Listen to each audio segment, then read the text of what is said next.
বাংলাদেশে যখন কোনো কাস্টমার কেয়ার সেন্টারে ফোন করা হয় তখন কুরাং কুরাং কুরাং কুরাং। হ্যালো স্যার, আমি আমজাদ বলছি, কিভাবে সহযোগিতা করতে পারি? হ্যাঁ, আমার ওই একটু আগে কিছুক্ষণ আগে রবিতে আপনার 50 টাকা রিচার্জ করছিলাম, কিন্তু রবিতে এখন সেই 50 টাকা রিচার্জ করার পরে এখন শুধুমাত্র 35 টাকা আছে, বাকি 15 টাকা গেল কই? স্যার আপনি ওটা কি মানে কোনো ফ্লেক্সি লোড করছিলেন নাকি স্যার ওই কিভাবে স্যার ওই যে স্ক্র্যাচ কার্ড রিচার্জ করছিলেন?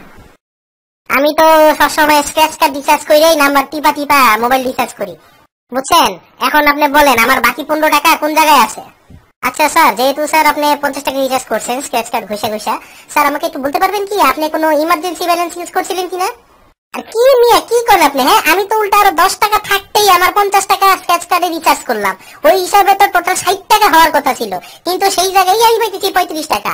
আমি তো শুধুমাত্র বাকি 15 টাকার খবর নিতেছি, আমি তো কই নাই আপনার 25 টাকার কথা। কি করেন? আমরা আসলে একটু দেখতে হবে স্যার, আসলে আপনি কোনো এরকম কোনো পলিসি ইউজ করছেন কিনা, বা মনে করেন ওয়েলকাম টোন রিচার্জ বা পেন বা রিংটোনের জন্য এরকম কোনো কিছু ইউজ করছিলেন স্যার? আর কি কইতাছেন নিয়ে এসব? আমি তো কোনো ওয়েলকাম টোন ইউজই করি না, পারলে আমার ফোন দিয়ে দেখেন ওয়েলকাম টোন শুনতে পারেন কিনা আপনি। ও স্যার, আমরা খুবই আন্তরিকভাবে দুঃখিত। হ্যাঁ, আপনার এই 15 টাকাটা আমরা দেখা যাচ্ছে কিভাবে আমরা মানে ফের ব্যাক দিতে পারি। রাখেন নিয়ে আপনার আন্তরিকভাবে দুঃখিত। আপনার আন্তরিকভাবে দুঃখিত থাকলে কি আমার 15 টাকা আপনি আপনি এসে করবো? যত সব ফালতু কাস্টমার কেয়ার সেন্টারে বসে ইয়াকি মারাইতেছেন। টুট টুট টুট টুট। এই মুহূর্তে পর্যাপ্ত ব্যালেন্স না থাকায় আপনার সংযোগটি বিচ্ছিন্ন করা হলো। ধন্যবাদ।